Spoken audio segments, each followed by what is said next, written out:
E aí, galera, tudo bem? Hoje eu estou aqui com o professor Gustavo Peter, graduado em Administração com MBA em Logística Empresarial, professor dos cursos de Comércio Exterior e Administração aqui da Unifor, idealizador da Up Business Game e faz parte da equipe de produção do game Desafio para o Futuro. Oi, professor, tudo bem? Seja bem-vindo ao nosso Espaço no Mundo Campus. É um prazer lhe receber aqui hoje. Muito obrigado, Ana Flávia, pelo convite. Eu que agradeço ter a oportunidade aqui de compartilhar um pouquinho do conhecimento. E está nesse campus aqui belíssimo, né? Não somente belo, mas cheio de conteúdo aqui das diversas áreas do conhecimento. É verdade. Bom, professor, para a gente começar a nossa entrevista, eu gostaria que o senhor falasse um pouco de como foi o processo de escolha do seu curso de administração. A administração, ela está na veia. Eu me considero um empreendedor. Eu comecei a trabalhar muito cedo, né, aos 14 anos, sempre buscando empreender. Eu já passei por diversas áreas, né, na indústria, no comércio, no serviço. Me identifico muito com o empreendedorismo. Então, na verdade, a minha formação, quando eu comecei na graduação, eu comecei com engenharia mecânica. Tenho uma paixão por mecânica enorme. Não completei, tive que optar pelo trabalho, né? E aí, depois de um tempo, já empreendendo, já com alguns negócios funcionando, resolvi voltar para a faculdade para aprimorar meus conhecimentos na área de gestão. E a administração, ela é a porta principal, é o caminho principal para que você possa aperfeiçoar seus conhecimentos na área de gestão. A administração é uma paixão, gerir um negócio é uma arte, então você precisa estar muito bem preparado, porque você precisa gerir pessoas, você precisa gerir finanças. No campo da produção, você precisa ter uma noção de planejamento e controle, processos. Então, a administração é tudo. Para quem pretende empreender, você precisa ter noção de gestão.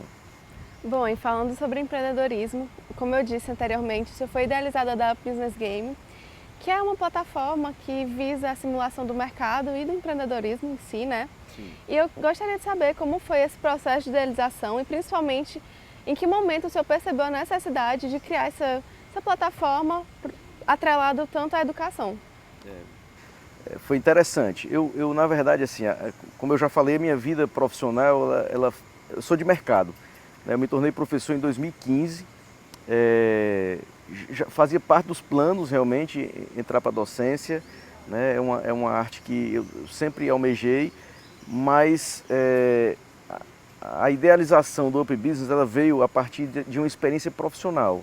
Na verdade, por ter passado por diversas áreas da indústria, do comércio, do serviço, a bagagem que a gente traz na prática, ela é muito importante para esse processo de ensino e aprendizagem. Então, não é só conteúdo, é a gente trazer experiência, a gente trazer a prática empresarial para dentro do ambiente de sala de aula. E aí entra a questão da gamificação, que é uma metodologia ativa, né? Então, nesse processo de associar conteúdo, teoria, mas trazendo essa experiência prática que eu tenho de mercado para dentro da sala de aula, então essa combinação fez com que a gente começasse a pensar numa maneira de escalar esse processo. Então, como é que eu faço para levar a prática para dentro da sala de aula de forma que ela possa ser replicada também em outros lugares, em outros ambientes.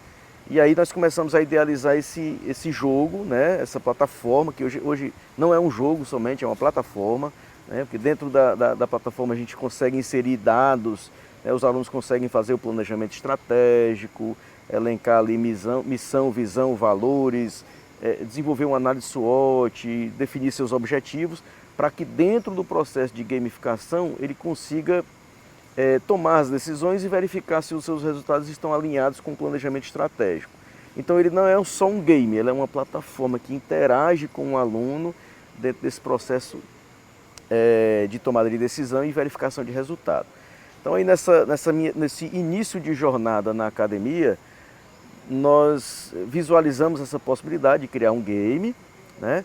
E o primeiro passo, e aí eu falo isso muito nas minhas turmas de inovação e negócios criativos, o primeiro passo quando você vai trabalhar com tecnologia e você não domina a tecnologia, é você buscar uma parceria que seja longínqua, que você consiga manter essa parceria permanente para que o negócio não descontinue.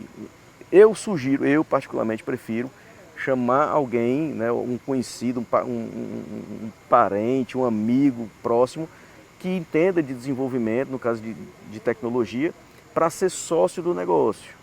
Então, a primeira coisa que eu fiz foi chamar um grande amigo, inclusive a esposa dele é professora, então isso pesou também, ele é desenvolvedor. Eu digo, olha, como nosso jogo ele vai envolver tecnologia, nós vamos desenvolver uma plataforma que é web, então pode ser acessado até de um smartphone, se a gente quiser pode acessar agora para jogar.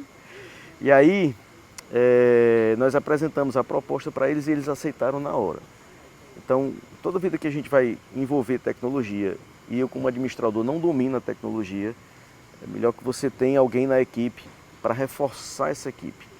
E aí ele aceitou o desafio, nós iniciamos fazendo um benchmark, olhando para o mercado, vendo se existiam alguns competidores, o que esses competidores faziam, e nós descobrimos que existia uma lacuna muito grande aí nesse processo de tomada de decisão, que era a área da logística. E como eu venho também da área da logística, então nós resolvemos criar uma plataforma que trouxesse mais ludicidade, e aí nós desenvolvemos um ambiente lúdico, com cenário, né, com a representatividade de todos os stakeholders que participam do processo de simulação, mas também simulando de uma ponta a outra da cadeia de suprimentos.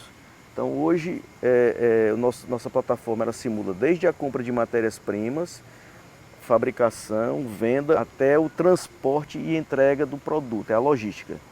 Então a ideia foi fazer com que o aluno tivesse uma jornada completa dentro desse processo de simulação.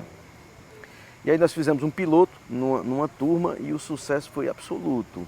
O nível de engajamento lá em cima, porque uma das técnicas e ferramentas da gamificação é ter ranqueamento. E aí toda vida que você coloca uma competição em que as pessoas são ranqueadas, as equipes são ranqueadas, a competitividade é muito grande. Então o nível de engajamento dentro da sala de aula aumentou assim exponencialmente, foi um negócio muito positivo. E isso repercutiu ao ponto da gente resolver realmente continuar e investir no desenvolvimento da plataforma. Realmente muito legal ver como está crescendo, né? A junção de game, que é algo tão assim, famoso, digamos assim, entre os jovens, né? Sim. E juntar com a educação. E agora falando sobre game, mas talvez tirando um pouco da área de administração, o senhor faz parte da equipe de produção do Sim. game Desafio para o Futuro. E como foi o convite para fazer parte desse desafio? Então, acredito que pela experiência que a gente tem no desenvolvimento dos games, né, inclusive de outras plataformas que a gente tem desenvolvido, já com essa expertise do Up Business, a professora Milena, do marketing, né, sugeriu o meu nome ao pessoal do jornalismo, da coordenação do Desafio do Futuro, e foi muito bacana, tem sido muito bacana poder contribuir com essa experiência da gente. O Desafio do Futuro ele abordou várias áreas, né? Direito, que eu me lembro aqui, direito, arquitetura, engenharia, estética, então foram várias áreas do conhecimento, muito bacana. Eu não domino todas elas, a minha área é gestão, mas qual é a minha função nesse momento? É entender quais variáveis dessas áreas do conhecimento serão avaliadas. Né? Essas variáveis, elas vão influenciar no resultado do jogo. Então a minha função é identificar e colaborar junto com o profissional que é daquela área. Vou trazer aqui um exemplo da estética, né? Que a gente conseguiu ajudar bastante lá também. Identificar quais variáveis o Marcos Montenegro e o Antero Neto iriam avaliar na pele das pessoas, né, para identificar ali o tipo de pele, coloração. Eu estou dizendo aqui porque eu já colhi esses dados, né, mas eu não sabia exatamente o que é que eles iriam ter que avaliar. Pronto. Com a ajuda do profissional da área, a gente identifica essa variável e transforma essa variável no que vai ser avaliado, né, na perspectiva de pontuação. Ok, Então, se ele acertar o tipo de pele, se ele acertar a coloração, quantos pontos ele leva, né, quantos pontos ele ganha para gerar ranqueamento. Então, a nossa participação é justamente trazer as ferramentas de jogos para dentro desse processo de simulação. O desafio do futuro nada mais é do que uma simulação. Ele está simulando ali, por exemplo, no caso da engenharia, ele tinha que pré-formar uma argamassa para ver o tipo de argamassa. Mas só que uma das variáveis é você criar um concreto específico para cada aplicação. Então, você vai fazer uma viga, tem que ter uma densidade. Você vai fazer uma pilar, tem outra densidade. Você vai fazer uma laje, é outra densidade. Mas qual é a densidade correta? Então o professor tinha que passar isso para a gente e a gente tinha que passar essas variáveis para os desafiados lá, o Marcos Montenegro e o Antero, para eles realizarem aquela atividade e aí depois de realizada a gente ia lá e media o resultado. O vencedor era quem ficasse mais próximo da variável que a gente definia. Então foi assim, um negócio muito bacana, foi desafiador porque eu passei a conhecer outras áreas, né, entender um pouquinho de outras áreas, mas foi muito gratificante, gratificante até de saber que o Desafio do Futuro foi campeão de audiência, né? Eles compartilhavam com a gente o sucesso que era, né, na segunda-feira apresentar o desafio. Então, apesar de não aparecer ali, a gente está sempre nos bastidores tentando organizar, mas é gratificante para a gente saber que foi muito bom, que deu muito engajamento, então isso foi muito bom. E como foi essa interação, né, de o senhor ter ido conhecer outras áreas que não eram da sua, como o senhor mesmo falou, como foi essa experiência de ter tanto conhecimento? Então, pois foi interessante porque dá um certo frisson, né? Diz, rapaz, e agora? Como é que eu vou gamificar isso? Né? Na arquitetura, como é que eu vou gamificar isso? O que é que eles vão fazer que vai gerar engajamento, que vai gerar competição? E aí o desafio foi entrar em contato com o professor na época, né, a coordenadora. Eu digo, professor, o que é que vocês vão fazer, pelo amor de Deus? Me diga aí, porque eu preciso transformar isso num game, né? A gente precisa transformar isso em variável para ser avaliada, para ser pontuada e tudo. Mas é interessante, quando a gente começa a entender um pouquinho dos processos e ver que tudo a gente consegue transformar isso em variável, transformar isso em indicador, né? E como a gente na gestão a gente trabalha muito fortemente a questão dos indicadores de desempenho. Então, depois que a gente consegue identificar a variável, aí fica mais fácil a gente transformar isso em indicador, e transformando em indicador a gente consegue gerar ranqueamento, né? Dizer quem realmente conseguiu atingir melhor o resultado. Muito legal, professor. Muito bacana mesmo. Eu queria agradecer por você ter aceitado o convite de fazer parte desse nosso momento aqui no Mundo no Campus e agradecer mesmo por você ter compartilhado com a gente todo esse conhecimento. Não, eu que agradeço. Bacana demais. Então é isso, pessoal. O Mundo no Campus e a nossa entrevista vai ficando por aqui. Até a próxima!